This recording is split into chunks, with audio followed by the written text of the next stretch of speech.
Amy。係啦，咁中秋節就嚟到啦，所以一連2集咧就會同大家整2款唔同嘅菜式。咁第一個咧就係好有泰式風味嘅羅勒葉蝦仁炒飯。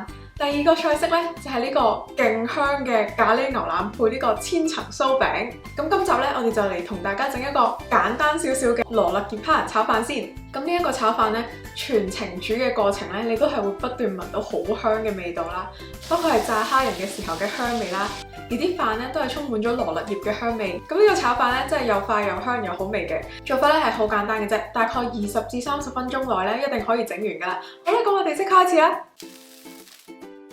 咁呢個炒飯就唔建議一次過炒太多啦，因為如果你炒太多嘅話咧，炒出嚟個飯粒就冇咁乾爽嘅。咁煮1至2人份量咧，就最容易控制到嗰個炒飯出嚟嘅效果，就唔會話好濕立立咁樣。咁首先第一步咧，我哋就要半煎炸咗個蝦仁先嘅。蝦仁咧拎去炸之前，我哋就用廚紙印乾個表面啦。咁一陣炸嘅時候咧就會安全啲，冇咁容易彈油啦。之後就可以加少少鹽同埋白胡椒粉調味噶啦。係啦，咁我哋今次呢個炒飯會用到嘅咧，就係刀嘜嘅呢個金裝濃香花生油。咁佢就係嚴選咗上等嘅花生精製而成，花生香味咧係超級濃郁，特別適合用嚟炒飯啦，可以令到每一粒飯咧都帶有花生嘅果仁香味。而且呢一支油咧，每份嘅食用份量就含有9克嘅單元不飽和脂肪酸，咁就好適合關注心血管健康嘅人士食用。咁就可以加啲油咧落去個 pan 嗰度啦。刀嘜嘅油樽咧上面都有一個專利設計嘅調油扭扭蓋啦，大家只要扭一扭呢個樽蓋嘅金色外環，就可以調節到個樽口嘅大細。咁炒嘢嘅時候咧就唔驚一次過會倒多咗好多油啦。用中火咧燒熱咗個油先，然後咧就可以將蝦仁都放落去，炸到佢半熟咧，我哋就可以拎起佢噶啦。咁呢個時候你已經聞到好香嘅蝦味咯。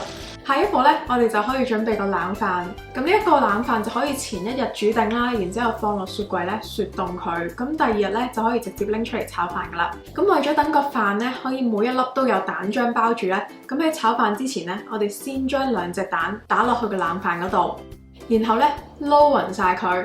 咁撈嘅時候咧，大家就要壓一壓散啲飯先啦，然後咧就可以同個蛋漿撈勻佢。咁等每一粒飯粒咧都可以有蛋漿包圍住。咁個飯準備好之後咧，我哋就可以燒熱鑊啦，然之後加啲油落去。咁如果你係好似我咁樣咧，用鐵鑊去炒飯嘅話咧，咁就要燒熱咗個鐵鑊先。咁就熱鑊冷油啦，跟住咧我哋就可以爆香個蒜頭，煮到微微金黃就可以噶啦。將嗰個飯都加埋落去啦，然後咧慢慢炒鬆啲飯粒。咁一開始你會見到，因為有蛋漿嘅緣故咧，佢比較容易一嚿嚿嘅。咁大家就可以壓一壓佢啦，咁個飯粒好容易就會分得開噶啦。就係咁樣炒鬆晒佢，之後就可以將蝦仁啦、辣椒同埋9層塔都加埋落去。今次炒飯咧就會用到呢個長辣椒嘅，咁呢個長辣椒加咗落去炒飯咧，就可以令到佢有辣味之餘咧，顏色可以再靚啲嘅。但係如果大家係唔食得辣嘅話咧，就可以用呢個燈籠椒去代替。咁如果你係好食得辣嘅話咧，其實都可以用指天椒去代替嘅。然後咧就可以加呢一個炒飯嘅靈魂，就係呢一個羅勒葉啦。咁呢個係我啱啱新鮮買㗎啦，咁大家就可以按個人喜好，你揀羅勒葉咧，咁個香味就會溫柔少少。咁如果想再香啲同埋有更加泰式嘅味道咧，大家就可以去嗰啲泰國鋪嗰度買9層塔啦，咁個香味會更加強烈嘅。咁加咗蝦仁落去之後，我哋就炒大概1至2分鐘啦，等佢全熟，然後就可以調味㗎啦。咁喺調味嗰方面咧，就可以加少少鹽同埋白胡椒粉，仲有呢個魚露。咁令到個飯咧食落去更加泰式啦，有啲魚露嘅香味，而且又鹹鹹地咁樣。但係如果大家唔中意魚露嗰陣味咧，其實都可以改放豉油都得嘅。就係咁樣啦，炒勻晒佢。咁加咗魚露之後就唔使炒好耐噶啦，大概炒1分鐘，等佢撈勻晒啲味咧，咁我哋就可以直接上碟噶啦。上咗碟之後咧，為咗等佢香啲咧，我哋就可以刨啲青檸皮上去啦，咁就會超級香。然後咧就可以再加多1-2塊新鮮嘅羅勒葉上去做裝飾。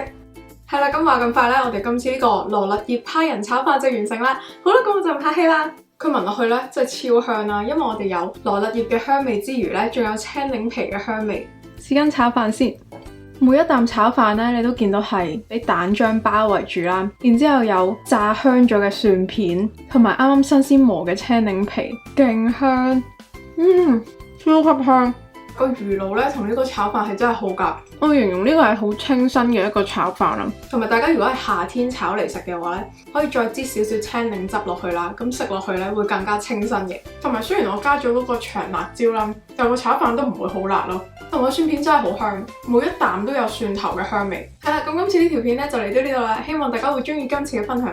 如果中意嘅話咧，記得俾條片一個 like， 同埋撳埋訂閱個掣之餘，再撳埋隔離個咯咯，咁你先會收到出片嘅通知嘅。另外，我都將刀嘜嘅產品資訊咧放咗喺下邊嘅資訊欄，咁大家有興趣就可以撳落去睇啦。各大超市咧都可以買到刀嘜嘅食油嘅。歡迎大家，如果你都整咗呢個羅勒蝦仁炒飯嘅話咧，可以 send 相俾我貼台，或者 tag 翻我哋可以睇到你嘅完成品圖。大家想睇埋下一條嘅咖喱牛腩配油酥餅嘅話咧，咁就記得快啲撳訂閱啦。好啦，咁我哋下條片再見啦，拜拜。